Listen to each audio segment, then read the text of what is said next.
خاوەنی درێژترین زمانە لە جیهاندا. ئەو کچە بناسە کە خاوەنی درێژترین زمانە لە جیهاندا و خەونی ئەوەیە ناوی بچێتە کتێبی گینسەوە. ئەگەر چی لە ناو کوردەواریدا کە بە کەسێک دەوترێت زمان درێژ وەک ڕەخنەیەک لە کەسەکە بەکاردێنرێت، بەڵام ئەگەر بەڕاستی کەسێک هەبێ زمانی درێژ بێت و بە جۆرێک بە زمان درێژترین کەس لە جیهاندا بناسرێت، ئەو کات چی؟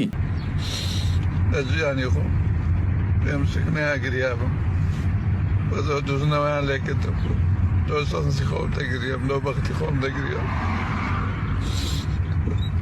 بێزارمی من لە ژیانی وریاوەک جاران سیلام بێ بە وەخواستا توکلم بە خۆم دەم تا ئێستا 20 کچێک ئەوەندە زمانی درێژ بێت بیداد لە چاوەکانی. ئێمە لێرەدا باسی چیرۆکی زمانی ئادرین لویستان بۆ دەکەین کە کچێکی ئەمریکیە و خاوەنی درێژترین زمانە لە جیهاندا. بەو پێیەی ژمارەیەک لە ئەندامانی خێزانی ئادریان زمانیان زۆر درێژە، پێدەچێت ئەو بابەتە بۆ ماوەیی بێت. ئادریان دەڵێت هەست دەکەم بە میرات ئەوەم بۆ مابێتەوە. دایکشی کە خاوەنی زمانێکی درێژە ئەوەی پژڕاست کردوێتەوە و توێتی ئەم زمان درێژیە بۆ ماوەیی بۆمان ماوەتەوە. بۆ پێیەی باپیر و داپیرشمان بە هەمان شێوە زمانیان درێژ بووە، بەس نەبوونەتە خاوەن درێژترین زمان لە جیهاندا. ئادریان لویس لەبارەی درێژی زمانیەوە دەڵێت لە سەرەتادا کە فامم کردەوە تووشی گاڵتە پێکردن بوومەوە لەلایەن هاوڕەکانمەوە، بەڵام هەرچۆنێک بێ ڕاهاتم لەگەڵ بارودۆخەکەدا و ئەم هەلم قۆستەوە. بەو پێی ئەمڕۆ کەناڵی تایبەتیم هەیە لە تۆڕە کۆمەڵایەتەکان و خاوەنی ناوبانگ و فۆلۆوەرسێکی زۆرم. لویس خەوەن بەوەوە دەبینێت کە وەک خاوەنی درێژترین زمانی جیهان ناوی بچێتە کتێبی گینسەوە، چونکە تا ئێستا زمانی لەلایەن ئینسۆکلۆپیدیای تۆمارەکانەوە پێوانە نەکراوە و ژماری پێوانەی جیهانی گینز بۆ درێژترین زمان لە جیهاندا 3.98 ئینجە، واتە زیاتر لە 9.9 سانتیمەتر. ئایا ئادرین بە خەونەکەی دەگات و